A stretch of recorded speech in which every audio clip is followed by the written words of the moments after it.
Welcome to eat pray love and tarot. Saturday है, शनिवार, शनि का दिन। तो चलिए एक कर्मा रीडिंग कर लेते हैं। शनिदेव का क्या मैसेज है आपके लिए, आपको क्या रिलीज करना चाहिए इस वक्त आपके लाइफ से। कलेक्टिव रीडिंग है, टाइमलेस है, क्योंकि शनिवार के दिन कर रही हूँ, बट शनि की जो एनर्जी है वो तो लाइफ लॉन्ग एंड टाइमलेस होता है। किसी भी gender, जोडियाक, religion and sexual orientation के लोग देख सकते हो। रिलीजन इसीलिए बोलती हूँ क्योंकि डजेंट मैटर, शनि का नाम शनि ना हो कि एक्स वाई जेड कुछ भी हो सकता है, बट उनका जो एनर्जी है वो इफेक्ट चेंज नहीं हो जाती, वो एनर्जी चेंज नहीं हो जाती। And that of a task master, honesty, reliability, पगेशन, डेडिकेशन, डिवोशन, हार्ड वर्क, ये एनर्जी सेम ही रहती है। तो चलिए देख लेते हैं कि Shanidev, Shani, the energy of Shani आपसे क्या कर्मा रिलीज करने के लिए कह रही है इस वक्त। जो लोग देखोगे उनको क्या इमीडिएट रिलीज करना है, क्योंकि वी ऑल नो कि शनि जो है वो स्लो मूविंग प्लैनेट है, हार्ड वर्क करवाते हैं, आसानी से कुछ नहीं देते हैं। पर शनि का जो होता है ना, वो पनिशमेंट नहीं होता है, वो पगेशन होता है। हम लोग को रेडी करना होता है।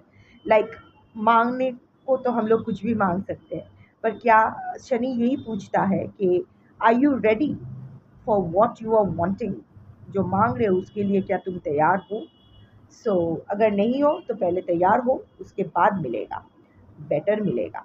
एनीवे देख लेते हैं कि इस वक्त आपको कौन सा कर्मा रिलीज करना चाहिए, कौन सा नेगेटिव कर्मा आपको रिलीज करना चाहिए। 3 कार्ड्स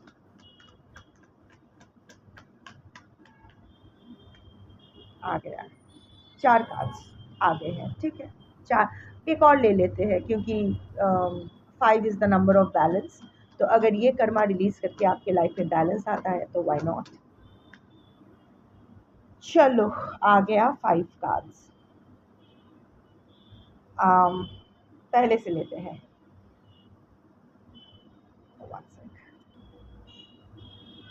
ओके, सो सबसे पहला कार्ड आया है डीज्ड।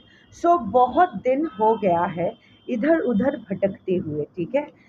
एक ही सिचुएशन में आपने बहुत टाइम वेस्ट कर लिया है, एक ही सिचुएशन में रह के आपने बहुत टाइम वेस्ट कर लिया है। पॉसिबिलिटी पकड़ के, वो किसी चीज़ के लिए भी हो सकता है प्रोफेशनल, हो सकता है पर्सनल, कुछ भी हो सकता है। पर एमलेस वॉन्डरिंग जिसको कहते हैं, कि पता नहीं किस तरफ जा रही हूँ, पर वही उसी दिशा इधर उधर भटकते हुए यू नो अभी गाय हवा लगाना आपको बंद करना पड़ेगा, पॉसिबिलिटी पकड़ना बंद करना पड़ेगा, स्टार्ट मूविंग। इस वक्त अगर डायरेक्शन नहीं भी मिल रहा है तो doesn't matter, come out of that energy, that aimless wandering energy. कहाँ जा रहे हो, इधर उधर स्कैटर एनर्जी छोड़ो, जस्ट चलना शुरू करो। एक दिशा पकड़ के आप चलना शुरू करो, एटलीस्ट कुछ करना शुरू करो। अभी आप कुछ नहीं कर रहे हो, जो आप आज की जो कलेक्टिव आप देख रहे हो ना, अभी आप लोग कुछ नहीं कर रहे हो, करना चाहते हो।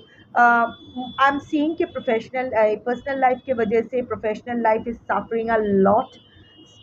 शायद आप में से ऐसे बहुत हो जो एक पैसा नहीं कमा पा रहे हो, सिर्फ वही लूप में, पर्सनल लूप में अटके हुए हो। तो ये काहे कि एक ये टॉक्सिक साइकिल में रहना, यू नो एक तरफ से आप मैनिफेस्ट कर रहे हो कि मुझे पैसा मिले, मुझे मेरा करियर सही हो जाए, मुझे अच्छा जॉब मिल जाए, बट अटके तो आप वही हो। आप अगर एक्शन नहीं लोगे तो यूनिवर्स आपकी झोली में कुछ नहीं डालने वाले हैं, शनिदेव आपकी झोली में कुछ नहीं डालने वाले हैं। करो, अर्न इट, हासिल करो, मेहनत करो, साबित करो कि तुम इस लायक हो और ले जाओ। सो अगर आप कुछ कर ही नहीं रहे हो, और वैसे भी अगर आपको पता है कि ये एक चीज़, सपोज आपको पता है कि बिजनेस मेरे लिए नहीं है, फिर भी आप बिजनेस में ही ट्राई करते जा रहे हो, ट्राई करते जा रहे हो, इधर उधर ये वो।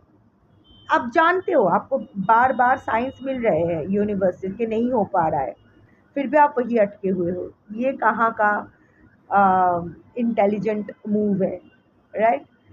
जब तक आप अपना बम नहीं हिलाओगे, यूनिवर्स भी अपना बम नहीं हिलाने वाली है, ठीक है। सो अगर आप कुछ चाहते तो अभी ये इधर उधर भटकना बंद करो, अपना माइंड को सेट करो, एक दिशा में एटलीस्ट चलना शुरू करो।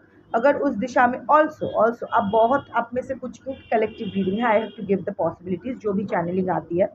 सो एक चैनलिंग ये भी है कि आप लोग ना बहुत जल्दी गिव अप कर रहे हो और बहुत ही फिकल माइंडेडनेस में हो आप लोग। एक तरफ एक बार ये कर रहे हो, एक बार दूसरी तरफ कुछ और, थर्ड कुछ और, आज ये सोचा कल कुछ और। नो, एक दिशा पकड़ के चलते रहो। ये जो ओल्ड पैटर्न है इसको रिलीज करो। ये एक टॉक्सिक साइकिल है, इस लूप से आप बाहर आओ। What ever is holding you back, वहाँ से आप बाहर आओ और चलना शुरू करो। चलते चलते आपको रास्ता मिल ही जाएगा। Second is stunt. आपके साथ सी, ये 5 कार्ड्स आपसे मिल भी सकते हैं, 5 में से एक भी मिल सकता है, 2 भी, 3 भी, जितना मिले उतना ही रखो, क्योंकि कलेक्टिव रीडिंग है, सबके लिए कुछ ना कुछ मैसेज तो होगा ही। Second card is stunned. आपके साथ ऐसा कुछ हुआ है जिससे आप एकदम हकचका गए हो, एकदम life stand still, shocked, totally shocked. आप कुछ एक्सपेक्ट भी नहीं कर रहे थे कि ऐसा कुछ होने वाला है आपके साथ। बट क्या है ना, जो हो, इनफैक्ट जो हुआ है उसका आप कोई सेंस मेक कर ही नहीं पा रहे हो कि क्यों हो गया ऐसा, क्या किया मैंने, क्यों हुआ। But you know what, rather than reacting to that situation, plan your next move। जो हो गया है वो हो गया है। क्लोजर का अगर इंतज़ार कर रहे हो, अगर एक्सप्लेनेशन जस्टिफिकेशन का इंतज़ार कर रहे हो, don't waste your time like that. अभी वो cycle, no closure is also a closure. Like क्यों हुआ है, ठीक है, हो गया। जवाब जवाब आपको अगर मिलना होगा मिल जाएगा, बट जवाब जान के भी क्या करोगे, ठीक है ना। सो आपको क्या लगता है जिसने आपके साथ गलत किया उसको नहीं पता कि वो आपके साथ गलत किया है? आप पूरा एकदम एक महाभारत लिख के उसको टेक्स्ट करोगे तो उसको समझ में आएगा? आप अगर एक बहुत बड़ा मेल में तुमने क्यों किया, ये किया, मैंने ये किया तुम्हारे लिए, तुमने मेरे लिए वो किया, ऐसा, ये अगर महाभारत लिख के भी आप भेजते हो तो आपको लगता है वो पढ़ने वाला है या उसको नहीं पता? सबको सब कुछ पता होता है, उसके बाद भी जिसको जो करना है वो कर देता है। So don't waste your time. Okay, shock मिला है, स्टन्ड हुए हो, झटका मिला है, ठीक है। अर्थक्वेक में जब भूकंप आता है सब कुछ हिल जाता है, पर उसके बाद life has to go back to normal, क्योंकि यही रिदम है, यूनिवर्स का यही लॉ है। आप अभी जो भी हुआ हो गया, अभी ये एक जगह में फंसे मत रहो। इन और रिएक्ट अभी, और रिएक्ट करने की ज़रूरत नहीं है। Don't chase, don't send long text, don't try to explain, don't try to look for answers. कुछ नहीं है, कुछ नहीं, just don't react to that situation.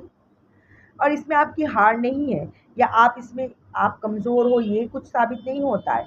ये साबित होता है कि यू गिव ज़ीरो फक्स टू इट, कि ठीक है भाई, चलो, लाइफ गोज ऑन।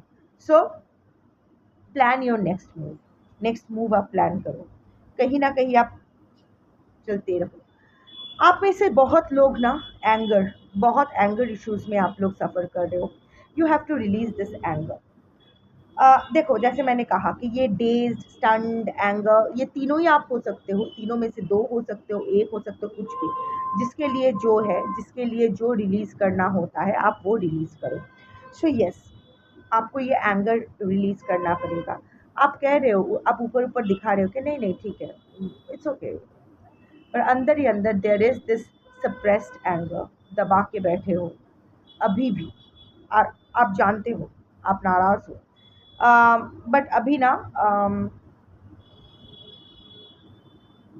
उस एंगर को मेंटेन योर डिग्निटी, अभी वो एंगर दिखाने का टाइम नहीं है, उसको रिलीज कर दो। This anger is not serving you anymore. इस एंगर से आपको कुछ हासिल नहीं होने वाला है, ठीक है। ये सिर्फ आपकी ज़िंदगी खराब करने वाली है। जिसके लिए ये एंगर है या जिस सिचुएशन के प्रति ये एंगर है, अगेन, क्या क्या वो लोग को नहीं पता है कि आप एंग्री हो? क्या उनको नहीं पता है कि आपको चोट लगी है? सो ये लोग जानबूझ के, जो भी है ये हुआ है आपके साथ, रिलीज द एंगर। ये नेगेटिविटी आप में रख के क्या होने वाला है? So release it. इनफैक्ट अपने एंगर को क्रिएटिव वे में और क्रिएटिवली यूज़ करो। फॉर एग्जांपल, एंगर मैनेजमेंट के ऊपर कुछ कोर्स करो या दूसरों को हील करने की कोशिश करो। This is the best way to heal. ये मेरे लिए बहुत वर्क करता है, इसीलिए I preach what I practise. So ये मेरे लिए काम, ये कार्ड ना कुछ महीने पहले अगर आता तो ये मेरे लिए एप्लीकेबल हो जाता, अभी नहीं है, तो कुछ महीने पहले होता तो हो जाता। एंगर, मैंने भी वही किया। इनफैक्ट मैंने अपने मर्जी से नहीं किया, इट वॉज जस्ट लाइक मैं टैरो ऐसे ही एक डेक लेके आई वॉज फीलिंग लॉस्ट, तो मैंने एक टैरो डेक ले आई और बस देखना था कि क्या एनर्जी है, क्या गाइडेंस है। करते करते अचानक हाई प्रिस्टेस का कार्ड आया, हाई प्रिस्टेस नहीं, the time has just come, ऐसा एक कार्ड आया था। I think High Priestess का ही होगा. So and I took it as a sign from the universe, and immediately I started this YouTube channel. So I was not healed at that time. I'm still not healed. I'm in my healing journey. But क्योंकि मैं healing journey में हूँ, इसका मतलब ये नहीं है कि मैं दूसरों की हील करने की में healing journey में participate नहीं कर सकती, दूसरों को heal करने की कोशिश नहीं कर सकती। मेरा खुद खुद को, मेरी तबीयत ख़राब है इसलिए मैं किसी और की सेवा नहीं कर सकती, ऐसा कुछ तो है नहीं ना। इनफैक्ट ये अच्छा है, जब एक साथ हीलिंग जर्नी में जाओ ना, तो दूसरों को हील करते करते या दूसरों को हील करने की कोशिश करते करते कब खुद भी हील हो जाते हो ना, you never know, it works and it makes you feel so light. So इस वक्त अगर बहुत एंग्री फील कर रहे हो तो कोशिश करो इस एंगर को लेके, इस एंगर को सॉल्व करने के लिए, इस एंगर से खुद को हील करने के लिए, कुछ करने के लिए हो सकता है कुछ लिखना शुरू करो।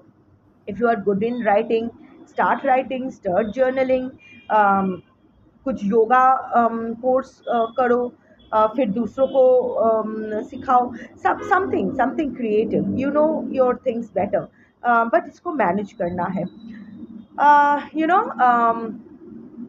ऑल्सो एक चीज़, ओशो जो थे ना, उनका एंगर मैनेजमेंट का जो था, बहुत पुरानी बात है, था कि आप जाओ, जाके ज़ोर से चिल्लाओ, ये करो वो करो, ज़ोर से म्यूज़िक चला के डांस करते रहो जब तक पूरे शरीर का सारी नेगेटिव ऊर्जाएं बाहर नहीं आ जाती है। जो भी अंदर जितना शोर है सब बाहर निकाल दो, जितनी भी स्क्रीम्स अंदर है वो सब बाहर निकाल दो। That works, of course, that is a very potent way of doing things, but that's momentary, क्योंकि वो वापस आ जाता है। हील करना बहुत ज़रूरी होता है, और हील करने के लिए ना सबसे पहले जो स्टेप होता है वो है, जिस चीज़ से हमें सबसे ज़्यादा तकलीफ़ हो रही है उसको रिलीज़ करना, उसको छोड़ देना।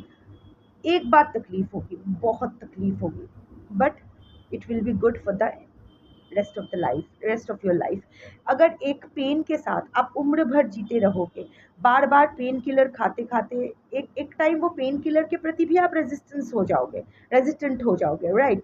तो अगर आप एक बुरे रिलेशनशिप में हो और आपको लग रहा है नहीं नहीं मैं यहाँ से निकल के कहाँ जाऊँ, क्या करूँ, नहीं ये मेरा तो मजबूरी है, ये है वो, फक इट, ये सारे एक्सक्यूजेस, ये शिखंडीज अपने सामने खड़ा करना बंद करो, ये सारे शिखंडीज हैं।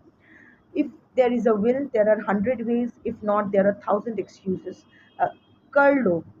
ये एंगर रिलीज करने का सबसे परमानेंट तरीका यही है कि जिस चीज़ से आपको पेन मिल रहा है, जिस चीज़ को लेके आप एंग्री फील करो, उसको रिलीज करो। अगर, and it can be a situation, it can be a person, it can B an emotion also, emotional attachment also, and ultimately ये सारे एनर्जी कॉर्ड्स ही तो है। तो अगर आपको ऐसा लगता है कि किसी को माफ़ करने से आपको आपकी ये एंगर कम होगी, तो माफ़ कर दो, क्योंकि उसको माफ़ नहीं कर पा रहे हो तो उसको घंटा फ़र्क पड़ रहा है, वो आपके माफ़ी का इंतज़ार नहीं कर रहा है या कर रही है, पर उसको नहीं माफ़ कर पा रहे हो ना, तो अपने आप के आपको भी माफ़ नहीं कर पा रहे हो, अपने अंदर ही अंदर आप घुट रहे हो, घुटन हो रही है, राइट। माफ़ करने का मतलब ये नहीं है कि उसने आपके साथ क्या क्या किया है वो भूल जाओ, इंसान को माफ़ करो, उसकी गलती को नहीं। तो it's okay. Like I said कि आप सोच रहे हो कि मैं उसे कभी माफ़ नहीं करूँगी, उससे क्या फ़र्क पड़ता है कि आप उसको माफ़ करोगे या नहीं करोगे? I don't think so. सो खुद को उसको माफ़ करना, अगर खुद को आज़ाद करने के लिए इम्पॉर्टेंट है, खुद का एंगर रिलीज़ करने के लिए इम्पॉर्टेंट है, तो डू दैट। ब्रेक दिस कार्मिक साइकिल, क्योंकि जब तक ये कार्मिक साइकिल से आप रिलीज़ नहीं हो जाते हो, तब तक आपके लाइफ जहाँ झंड बनी पड़ी है वही झंड बनी पड़ी रहना है, पड़ा रहना है। Second is obscurity. कभी कभी ना सिंपल सॉल्यूशंस होते हैं जो हमारे आंखों के सामने होते हैं, पर वो हम इग्नोर कर देते हैं। हम लोग हमेशा ओवर थिंक करते हैं, ओवर एनालाइज करते हैं, ओवर कॉम्प्लिकेट करते हैं चीज़ों को। सो ये ओवर कॉम्प्लिकेट करने की जो आपकी आदत है, इसको आपको रिलीज़ करना पड़ेगा। जो सोल्यूशन आप ढूंढ रहे हो वो आपके पास ही है। वो जिस सिचुएशन या जो भी जहाँ भी फंसे हुए हो, इसका सोल्यूशन ढूंढने के लिए आपको किसी टैरो रीडर, एस्ट्रोलॉजर, ये वो कहीं नहीं जाना पड़ेगा। आप या फिर कोई काउंसलर, थेरेपिस्ट, किसी के पास जाना नहीं पड़ेगा। ये कार्ड अगर आया है जिसके लिए, जिससे आप रेजोनेट कर पा रहे हो, आपका जो सोल्यूशन है बहुत ही सिंपल सा है। एक सिंपल सा मिसअंडरस्टैंडिंग बहुत बड़ा आकार धारण कर लिया है, बट छोड़ो उसको। बट जितना भी कॉम्प्लिकेटेड, जितना आपको लग रहा है कि सिचुएशन कॉम्प्लिकेटेड है, उतना कॉम्प्लिकेटेड नहीं है, और उसका सोल्यूशन आपके पास ही है। बहुत ही सिंपल सा सोल्यूशन है। It can be as simple as a communication, as simple as sitting and talking it out. It's as simple as voicing your negotiables and non negotiables. It can be anything. Or it can be something like breaking the bond and just freeing yourself. जो भी जितने भी eight of sports energy अपने आप में रखा हुआ है, जो भी रिस्ट्रिक्शंस अपने ऊपर चढ़ा के रखे हो, वो सारे रिस्ट्रिक्शंस फेंक दो। सो बहुत दूर या बहुत बड़ा कुछ सोल्यूशन की ज़रूरत नहीं है। छोटा सा सोल्यूशन है। वो छोटा सा सोल्यूशन आपके पास ही है, और वो आपको तभी मिलेगा जब आप ये चीज़ों को over complicate, over analyse, over think करना छोड़ दोगे। So release it. And the final card is that of frustration. See, restart from the very beginning. Restart from the very beginning and scrap everything already tried. आप बहुत frustrated feel कर रहे हो क्योंकि जो भी आप ट्राई कर रहे हो वो नहीं हो रहा है, चाहे वो रिलेशनशिप में हो, चाहे वो प्रोफेशन में हो सकता है आप किसी भी जॉब में टिक नहीं पा रहे हो, या फिर आपका बिजनेस अच्छा नहीं जा रहा है। कुछ स्टार्ट करने के इस बारे में सोच रहे हो, पर हर वक्त कुछ ना कुछ गोलमाल हो रहा है और आप स्टार्ट नहीं कर पा रहे हो। Similarly it can be your relationship also. What ever it is, in release your frustration. Frustrated रहने से ना, नेगेटिव इमोशंस पालने से कोई सोल्यूशन नहीं मिलता है, ठीक है। In fact negative emotions only attract more of that, और मोर नेगेटिव इमोशंस। सो आपको इस वक्त जो करना है वो है, यहाँ मेरा चींटी घुसा है, एनीवे, मतलब चींटी घुस गया था, यहाँ काट लिया अभी, एनीवे कुछ लगा लूँगी, बोरोलिन कुछ, या फिर पाउडर, एनीवे। सो ये फ्रस्ट्रेशन आपको रिलीज करना है। एंड यू नो, हर फिर से करते हैं, फिर से स्टार्ट करो। आपको लग रहा है कि इतने सारे रास्ते मैंने ट्राई कर चुकी हूँ, कुछ नहीं हो रहा है, तो वो सारे रास्ते अभी बाद दे दो, आउट कर दो। अ, हिंदी क्या होता है, सारे रास्ते अभी हटा दो। वो सब ट्राई कर लिया ना, 1 2 3 4 ट्राई कर लिया ना, अब वो 1 2 3 4 रास्ता काम नहीं कर रहे हैं आपके लिए, अब छोड़ दो, फिर से स्टार्ट करो। अभी 5 से स्टार्ट करते हैं, ठीक है। तो स्टार्ट समथिंग, एंड जो इरिटेशन हो रहा है ना, वो क्यों हो रहा है और वहाँ से कैसे निकलूँ, इसका सल्यूशन जितना न्यू एक्सप्लोरेशंस करोगे, जितने नया नए रास्ते ढूंढोगे, उसी में आपको मिलने वाला है। So release your irritation and frustration. ये नेगेटिविटी आपको कुछ कहीं नहीं ले जाने वाली है। इनफैक्ट ये आपको वही सेम कार्मिक लूप में रखने वाला है। ठीक है, 4 रास्ता अगर काम नहीं किया है तो वो 4 रास्ता फिर से ट्राई नहीं करना है, 5वें रास्ते से ट्राई करते हैं, पर फिर से शुरू करते हैं, शुरुआत से शुरू करते हैं, शांति से शुरू करते हैं, देखते हैं कहाँ क्या होता है। हाल नहीं छोड़ना, keep trying, keep exploring uncharted territories, जहाँ यू नो जिस सिचुएशन, जो रास्ता कोई नहीं अपनाता है, वो रास्ता भी अपना के देखो। ज़रूरी नहीं है कि सब जहाँ ले जाए उसी रास्ते चलना होगा। अपना रास्ता खुद बनाओ। कभी कभी जंगल में रास्ते नहीं होते हैं, बनाना पड़ता है। बनाओ, वॉट एवर, बट फ्रस्ट्रेटेड होके बैठे रहने से, सब कुछ छोड़ के बैठे रहने से कुछ नहीं होने वाला है। So that's your reading for today. Thank you for watching. Shambho.